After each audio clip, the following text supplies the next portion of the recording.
नमस्कार बच्चों, आज हम व्याकरण का एक विषय पढ़ेंगे, तत्सम और तद्भव।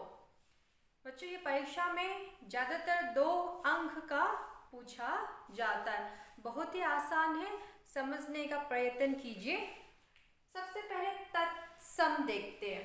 तत्सम 2 शब्द मिलकर बना है। तत् का अर्थ होता है उसके, सम का अर्थ होता है समान, उसके समान। तत्सम बच्चों, आप लोगों को पता है कि हिंदी का विकास, हिंदी के शब्दों का विकास भी संस्कृत भाषा से हुआ है। अंत इसी भाषा से हिंदी में आए हैं। क्या आए हैं? शब्द इसी भाषा से, यानी कि संस्कृत भाषा से ही ज्यों के त्यों, मतलब जैसा का वैसा ही शब्द लिया गया है। उसे क्या कहते हैं? उसे तत्सम कहते हैं। यानी कि हिंदी का विकास, हिंदी के शब्दों का विकास संस्कृत से हुआ है।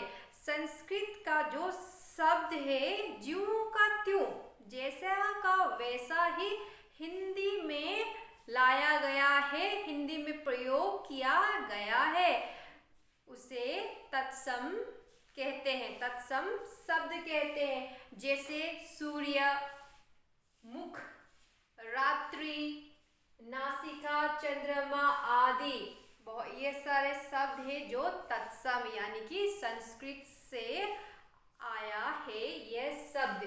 यह सब संस्कृत का शब्द है, इसीलिए इसे तत्सम कहते हैं।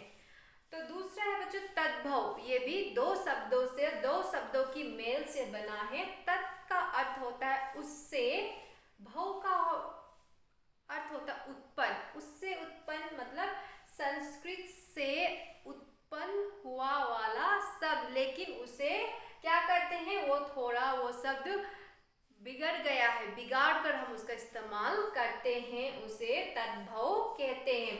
वे शब्द जो तत्सम ना रहकर, वो तत्सम नहीं है, उसी शब्द से बिगड़ कर बने हैं। तत्सम शब्द से ही बिगड़ कर, यानी कि बिगड़ कर क्या बने हैं? तद्भव शब्द बने हैं। जैसे चांद, चंद्रमा कहते हैं, किसमें? तत्सम में। संस्कृत में क्या कहते हैं? चंद्रमा। और तद्भव में चांद, सूरज, नाक, मुख आदि, ये सारे सब तद्भव है, यानी कि संस्कृत का बिगड़ा हुआ शब्द, बिगड़ा हुआ रूप या बिगड़ा हुआ शब्द, उससे क्या कहते हैं? तद्भव कहते हैं। तो आइए कुछ और उदाहरण देखकर समझते हैं। तत्सम, तद्भव। तत्सम मतलब कि बच्चों संस्कृत का शब्द, ज्यों का त्यों संस्कृत का शब्द हिंदी में इस्तेमाल करते हैं, उसे तत्सम कहते हैं। और तद्भव संस्कृत का बिगड़ा हुआ रूप, यानी कि जो शब्द है वो क्या है?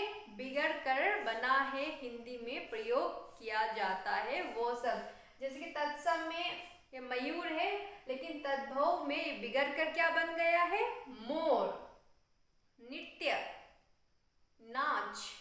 उसी प्रकार सर, सांप, गो, गाय, अग्नि, आग, स्वर्ण, सोना, तद्भव और यह तत्सम है बच्चों।